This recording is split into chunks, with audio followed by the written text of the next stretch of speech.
What is up, college football nation? We are back. Happy Thanksgiving. Hope everyone had some good turkey and was thankful yesterday. Certainly am thankful for a good season we've been having. Definitely on a hot streak. I hope we all kind of hit last week. We were on definitely the right plays last week, and we got a fun, exciting slate tomorrow lined up. I think there's definitely an opportunity. There's some like awkward pricing this week with a lot of guys overpriced, which means the funnels to the value plays for me are clear. So I know who my value plays are, and we can kind of pick and choose who we want to play around them. But I think this is definitely a week where we're narrowed in again. I'm feeling good, kind of going into it.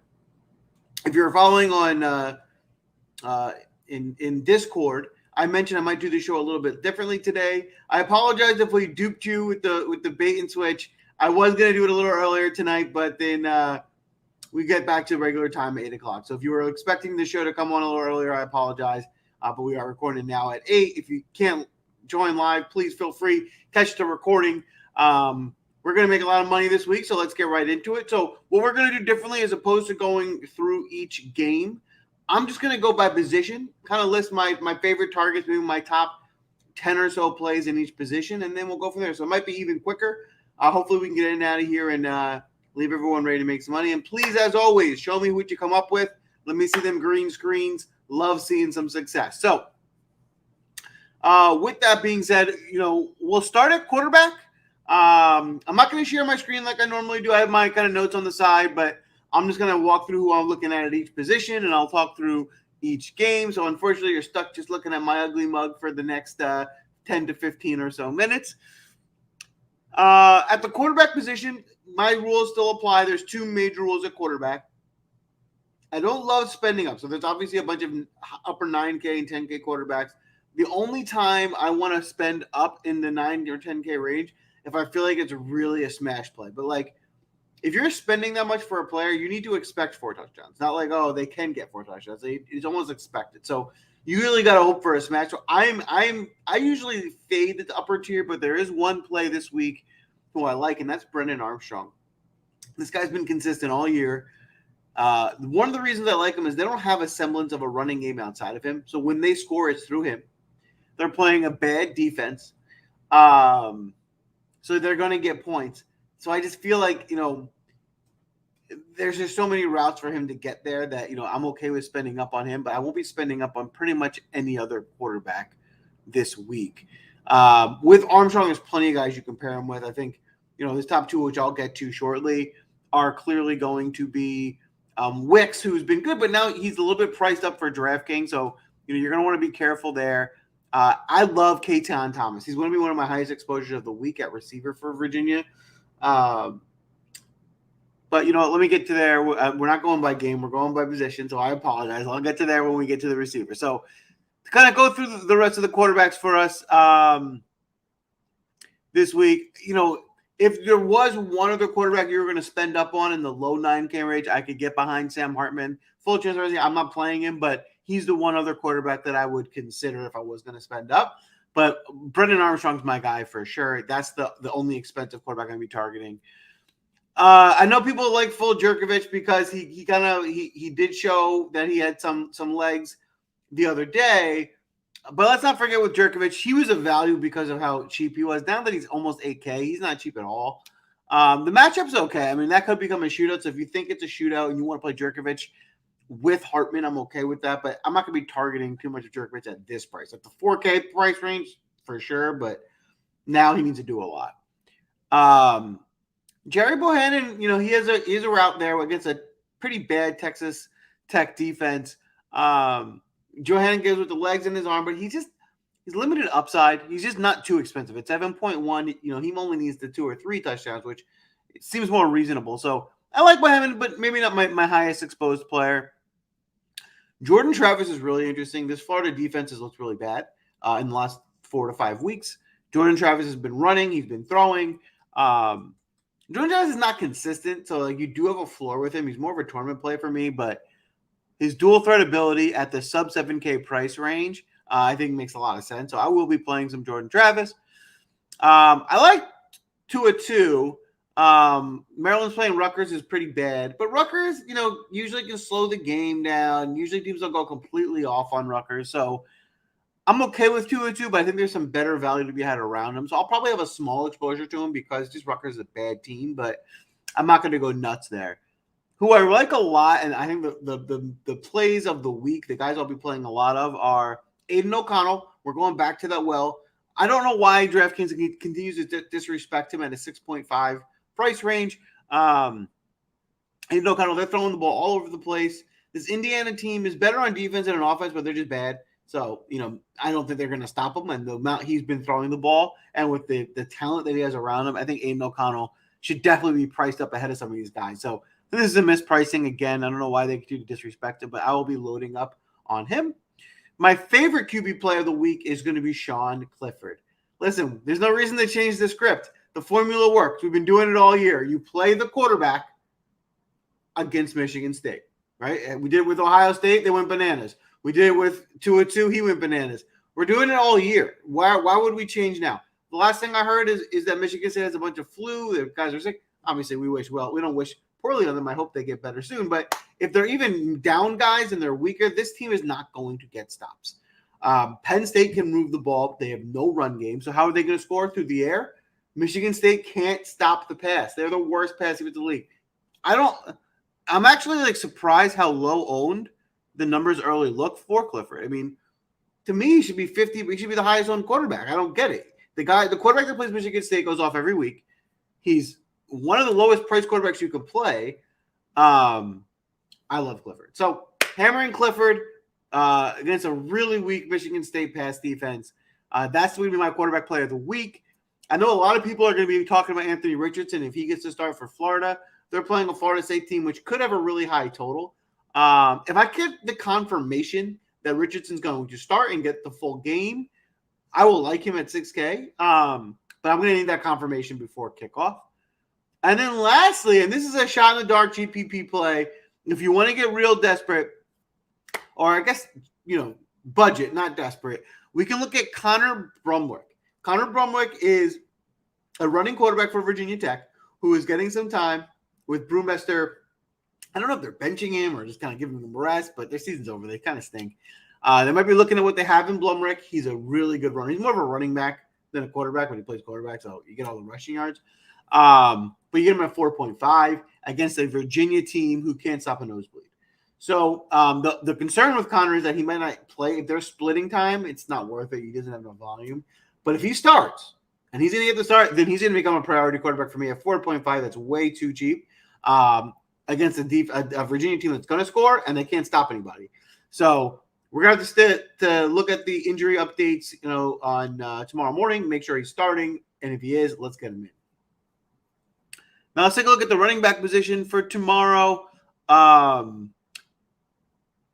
go down by price in terms of guys that are on my radar. Kenneth Walker, I would like. I just need to know more about what's going on with Michigan State. I know a lot of guys are sick. I don't know. There's a flu going around the team. Miles Dutton posted in Discord to let everyone know there was a tweet going around that they might be missing up to 20 players, 6 to 8 starters. Thanks for the update, Miles.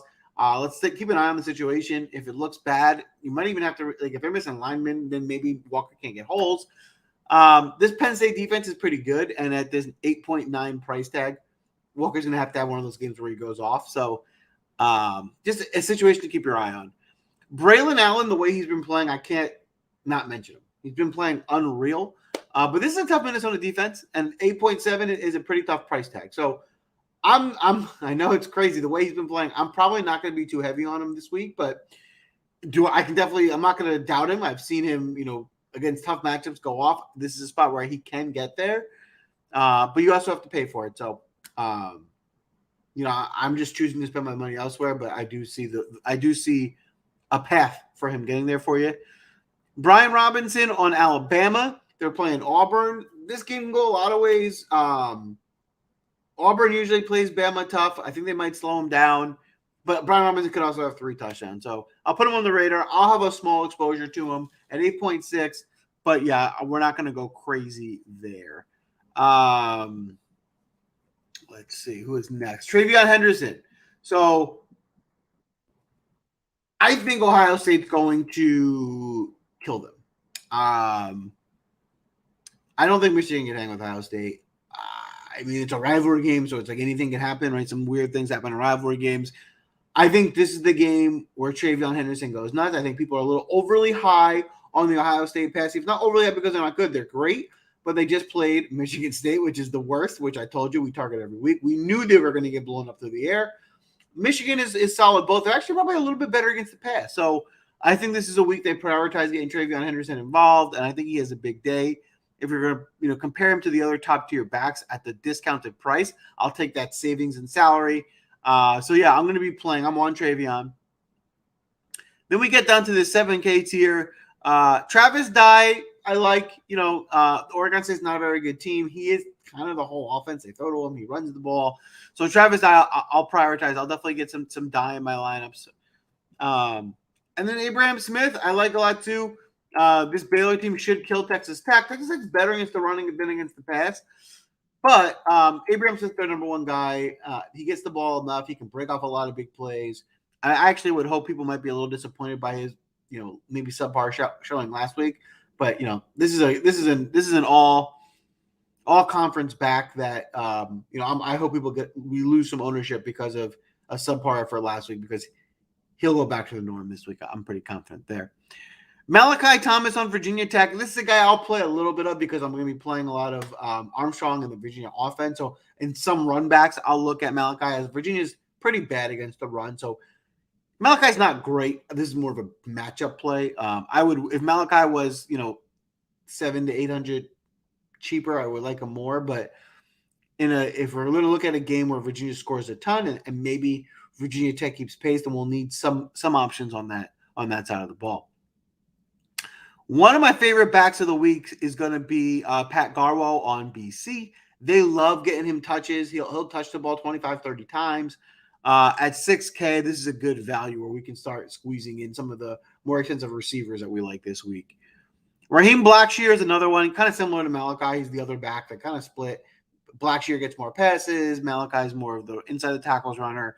You can play either. You get a little bit of savings in Blackshear at 5.9.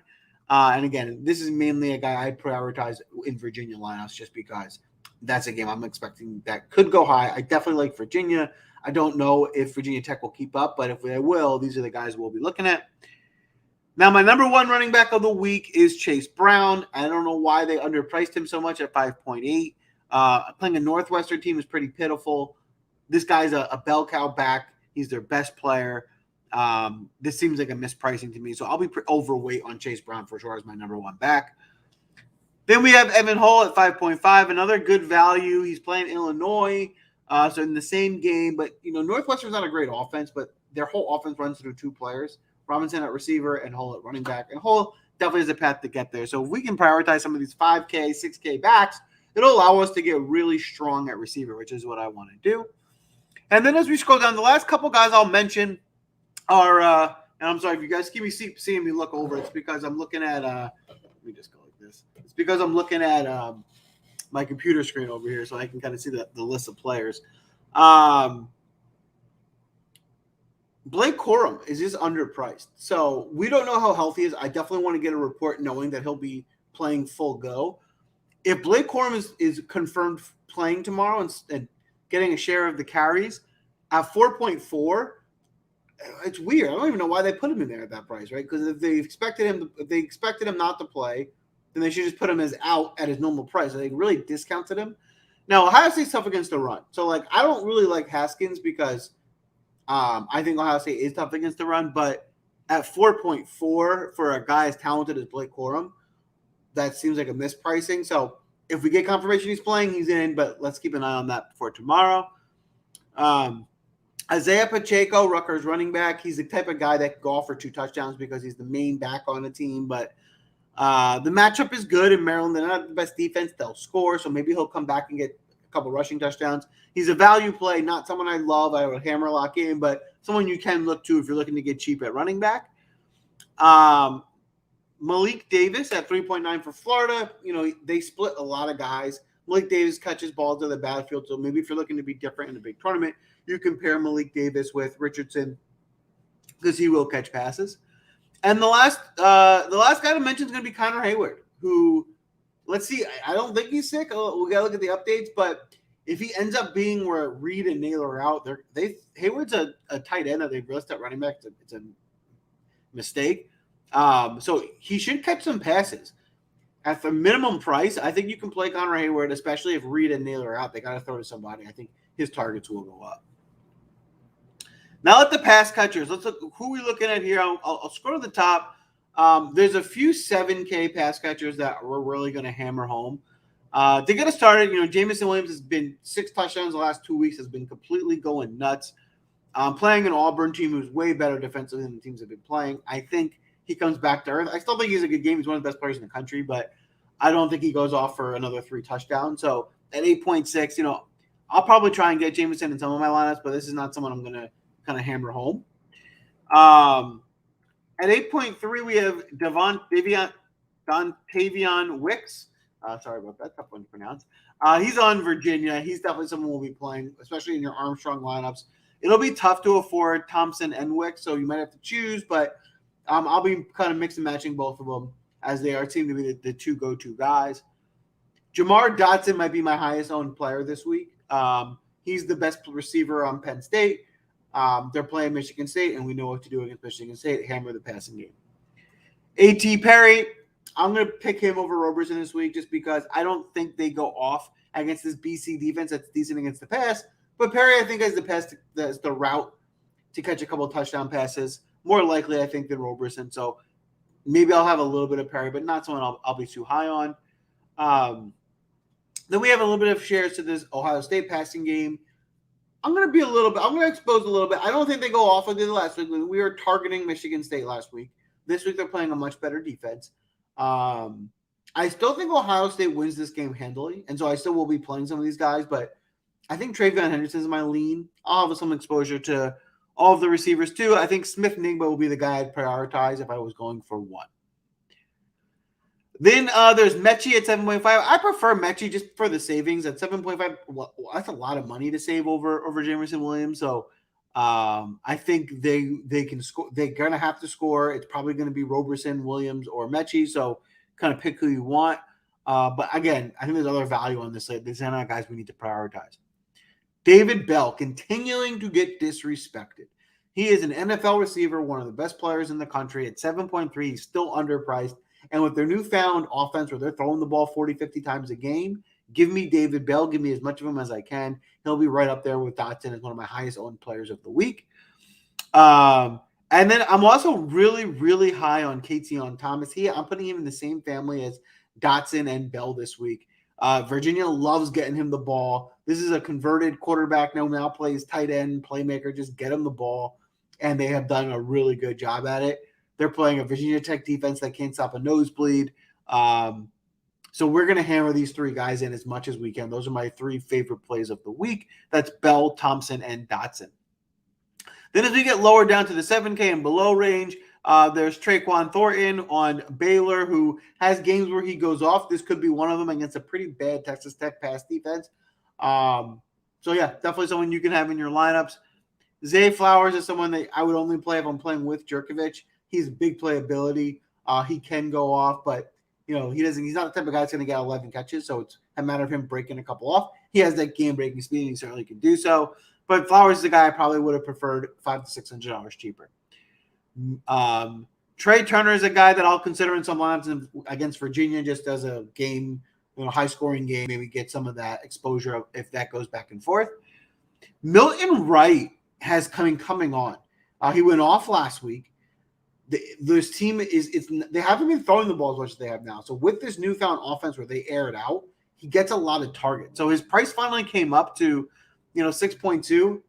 I don't think it's overpriced. I think it's fair. I think that's where he should be. And I think he's going to get a lot of looks again. I'm going back to that well. I think his price might even go up again next week. We have another big week here. So don't expect 150 yards and 3 touchdowns, but I do think meeting value is definitely in play for him here.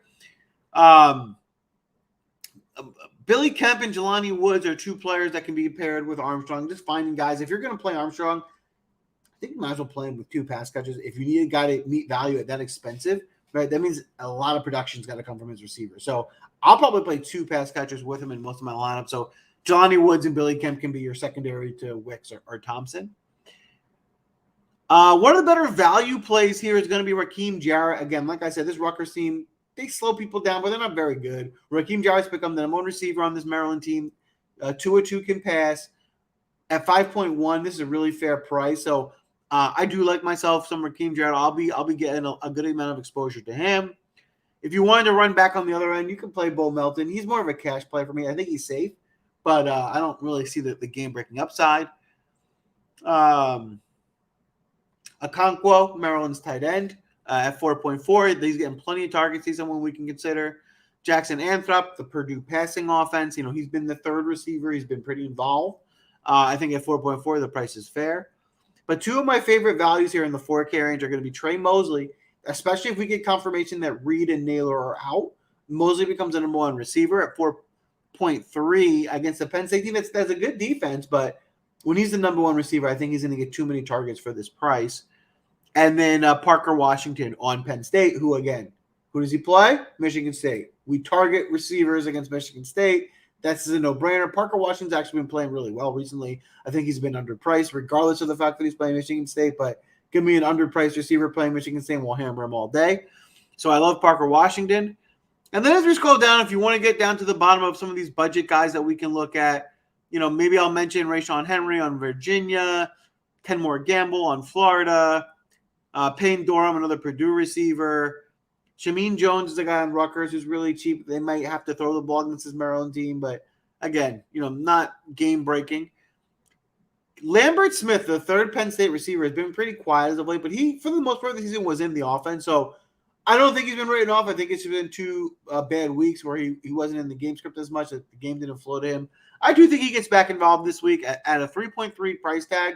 I'm totally fine taking some exposure to Lambert Smith against, of course, Michigan State. Now, Jake Ferguson at 3.2. This is a guy that I think is going to play in the NFL. It's a pretty slow passing offense in Wisconsin, but 3.2 is low. He had like 8 catches last week. So they get him involved. I think this is just an underpricing. So we can definitely get Jake in our lineups here at 3.2, especially one of my favorite value plays. And the last one I'll mention, a real dart throw at the minimum price, Chris Hudson, Oregon receiver. It looks like Oregon's missing a few guys, so he's kind of filling in. It's a crapshoot. You don't know how much he'll be involved, but at the minimum price, someone who's going to be filling in should get some targets. We can look at him as well. That's a wrap for this week. So I know we did a little differently. Tell me what you thought. If you prefer to go back for the team by team, I'm happy to do so. Jumping up in Discord. Yvonne, how you doing? Thanks for dropping a question. Do we like Freifogel? I don't think we can trust Indiana right now. So I'm going to say no. If you're going O'Connell, which I like a lot, and you want to do a run back, and you like Freifogel as the run back, fine. I can understand it because he is affordable enough. But I haven't seen enough out of this Indiana team, this Indiana passing offense, to warrant playing anyone. So I feel bad for Freifogel because he's getting a young quarterback. It's not his fault. He's a good player, but it's hard to trust anyone on that offense. So I'm probably going to pass for myself. Keep me posted. If you need more questions, drop them now. If not, that's going to be a wrap for tonight. I think we have a good feel for tomorrow. There's definitely some targets that we're looking at. Don't be afraid to fade some of these more expensive guys. Sometimes pricing is just too high, and I feel some of these guys are overpriced this week. So good luck tomorrow. Please, if you have some green screens, drop them in the Discord. Let me know how you guys do. I love seeing the results. And then let me know if you prefer, if you want me to go back to team by team next week, or if you like the position by position. Keep me posted. Good luck, fam. Happy holidays, and let's get this money.